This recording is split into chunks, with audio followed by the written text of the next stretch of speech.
پسند کرتے ہو تو اے سرکار مدینہ علیہ الصلوۃ والتسلیم کے پیروانو، شادیوں کے نام پر ہونے والے خرافات سے اپنے آپ کو بچائیں۔ جہاں تک بات ہلدی کی، توجہ ہے نا آپ کی؟ اب یہاں ہلدی اور مہندی کے حوالے سے دو باتیں بتاؤں، آپ کو اجازت ہے؟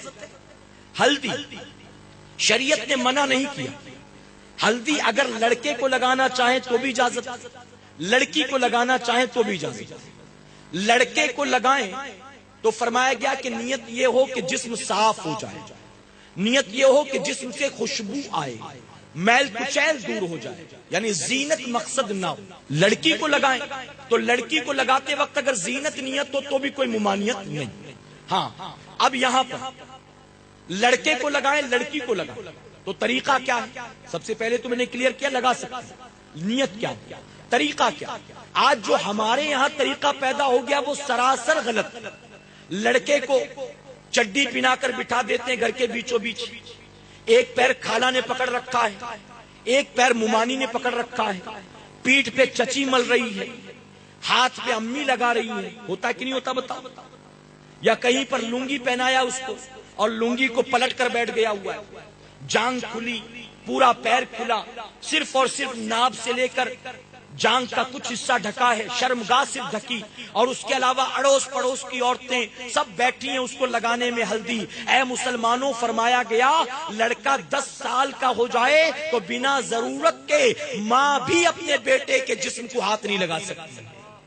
جب ماں بھی بلا کسی شرعی عذر کے اپنے 10 سال کے بیٹے کے جسم کو ہاتھ نہیں لگا سکتی تو جو ایک پیر پکڑ کر خالہ بیٹھی ہے، کیا شریعت نے اس کی اجازت دی؟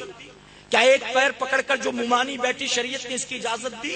کیا اڑوس پڑوس میں رہنے والی کزنز اور اڑوس پڑوس کی لڑکیاں عورتیں جو جمع ہو گئی، کیا شریعت نے اس کی اجازت دی؟ تو سراسر منع ہے۔ نہ ماں لگا سکتی ہے، نہ ممانی لگا سکتی ہے، نہ خالہ لگا سکتی ہے، نہ چچی لگا سکتی ہے۔ ہاں باپ اگر ہاتھ میں لگانا چاہے تو لگا سکتا ہے، اگر دوست چہرے پر لگانا چاہے تو لگا سکتا ہے، لیکن مقصد یہی ہو کہ جسم صاف ہو، جراثیم دور ہو اور جسم کے اندر سے خوشبو پیدا ہو جائے۔ اسی طرح لڑکی کو جب لگایا جائے تو لڑکی کو بھی ہلدی لگاتے وقت معاذ اللہ ثم معاذ اللہ دیکھا گیا کہ برہنہ کر کے بٹھا دیا جاتا ہے اور اڑوس پڑوس کی ساری عورتیں جمع ہوتی ہیں۔ اس وقت ہلدی کے ساتھ ساتھ مذاق مستی بھی ہوتی ہے، خرافات بھی ہوتا ہے، تو یہ کام بھی سراسر جو ہے خلاف شریعت ہے۔ اس سے بھی اپنے معاشرے کو بچانے کی کوشش کرے۔ اب بات مہندی کی آتی ہے، لڑکے کو مہندی لگانے کی اجازت نہیں ہے، ہاتھ میں بھی نہیں لگا سکتا، پیر میں بھی نہیں لگا سکتا، ایک انگلی میں بھی نہیں لگا سکتا، ایک گولا بھی نہیں بنا سکتا۔ ہاں لگانا چاہے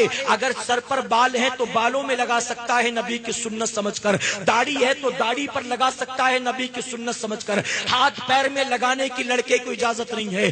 لڑکیوں کو مہندی لگائی جا سکتی ہے۔ اے سرکار مدینہ کے پیروانوں، آج مہندیوں کے لیے بھی نہ جانے کتنا پیسہ خرچ کیا جاتا ہے، اللہ اکبر۔ آج باقاعدہ مہندی لگانے والی اسپیشلسٹ عورتیں ہوتی ہیں، آج پارلر والیاں ہوتی ہیں، مہندی ڈیزائنرز ہوتی ہیں، کبھی بلا کر کبھی پارلر میں جا کر مہندی لگوائی جاتی ہے۔ ایک مہندی لگانے والی صرف دلہن کے دونوں ہاتھ اور دونوں پیر میں مہندی لگانے کے 5000 لیتی ہے، کہیں 8000 لیتی ہے، کہیں 11000 لیتی ہے۔ صبح 8 بجے سے مہندی کا پروگرام شروع ہوا، شام کو 4-5 بجے جا کر ختم ہوا۔ اب جب جا کر 5 بجے ختم ہوا، مہندی والی کہتی ہے مہندی لگانے میں 6 گھنٹہ لگا ہے، اب تم کو اسے 8 گھنٹہ سنبھالنا ہوگا، دیکھنا پانی نہ لگنے پائے، دیکھنا سوکھ کر گرنے نہ پائے، دیکھنا آپس میں ملنے نہ پائے، جب سوکھے تو یہ کیمیکل لگاتے رہنا، جب سوکھے تو یہ لیکوڈ لگاتے رہنا۔ اب اس لڑکی کو جسے کل دلہن بننا ہے، کل جس کا نکاح ہونا ہے، آج اتنی محتاج کر دیا گیا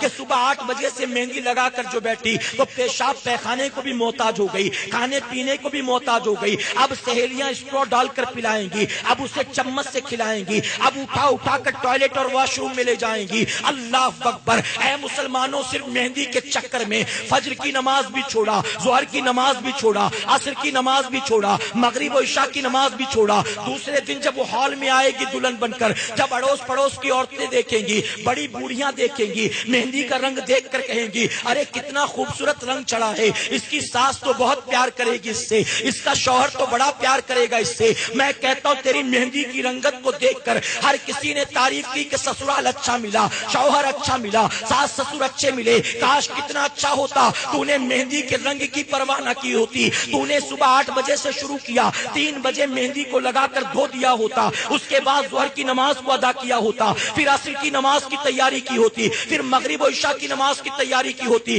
دوسرے دن دلہن بن کر ہال میں آتی، دیکھنے والیاں کہتی ہاتھ پر مہندی کا رنگ اگرچہ کم چڑھا ہے لیکن سجدوں کی برکت سے اللہ نے چہرے کو کیا نور عطا فرمایا ہے۔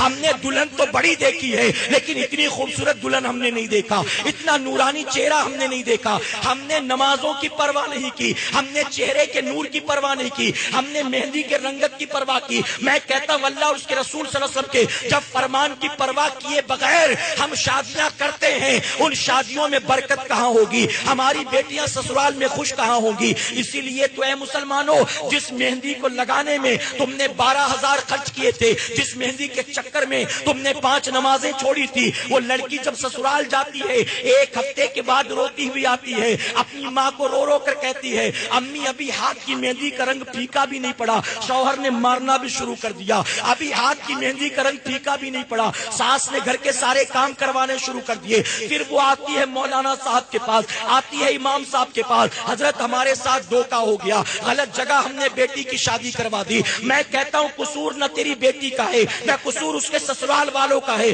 قصور تو سارا کا سارا تیرا ہے۔ ارے تو نے اپنی بیٹی کی خوشی میں نہ جانے کتنی نافرمانی اور ناجائز و حرام کام کیے، کاش تو نے ان حرام و ناجائز کاموں کی پرواہ نہ کی ہوتی، اپنی بیٹی کو شریعت و سنت کے مطابق دلہن بنا کر اس کے سسرال روانہ کرتی، تیری بیٹی جہاں جاتی اللہ اس کے لیے لوگوں کے دلوں میں محبت پیدا فرماتا، شوہر بھی اس سے محبت کرتا، ساس سسر بھی اس سے عزت کرتی، اس کی عزت کرتے نظر آتے۔ اس کی بربادی کا سامان تو نے کیا اپنے مولا کو ناراض کر کے۔ اے سرکار مدینہ علیہ الصلوۃ والتسلیم کے پیارے دیوانوں،